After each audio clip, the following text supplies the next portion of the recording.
from 1964. In 1964, people that looked like me could not go into the Board of Realtors and say, I want to get an application.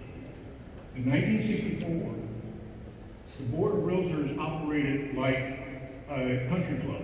You had to be sponsored. The members of the country club had to sponsor you in order to become a member. And in 1964, no white person in their right mind was going to sponsor or recommend me for membership without being labeled as the N-word lover or being ostracized by members of the fellow realtors. Fortunately, I was adopted by a Jewish family, and they were able to find a Caucasian person, a Caucasian realtor, who was willing to sponsor me. He charged us $5,000. When I mentioned before, you could buy a house for $5,000.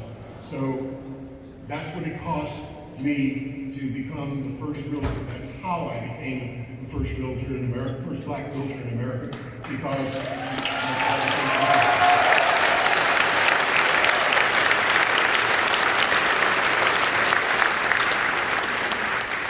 after I became a realtor, the next thing was to find a location.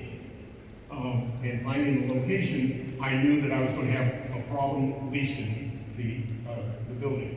So I handled the entire lease over the phone, and when I got to go there to sign the lease, the gentleman changed his mind, did not want to lease it to me.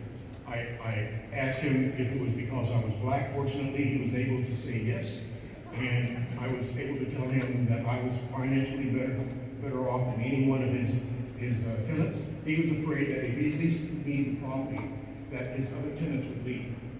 And fortunately, I was able to convince him to at least think about it. He went home, talked to his wife, and next thing I know, he calls me the next day and said, I agree, I'm going to lease the property.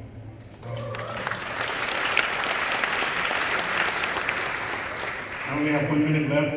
The next issue was joining the Chamber of Commerce.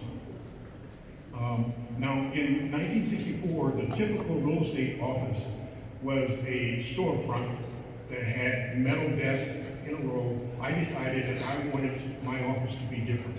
I wanted to have it really looking nice. So I hired a decorator to decorate my office. When I went to join the Chamber of Commerce, they said, well, we have to come out and look at your office.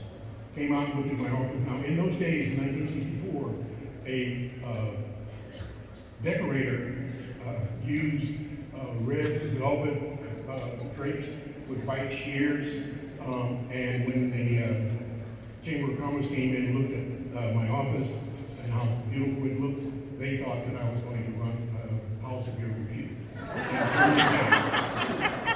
And fortunately, I called my landlord, and he called the Chamber of Commerce, and he convinced them that I was a legitimate businessman, and I was going to take their business.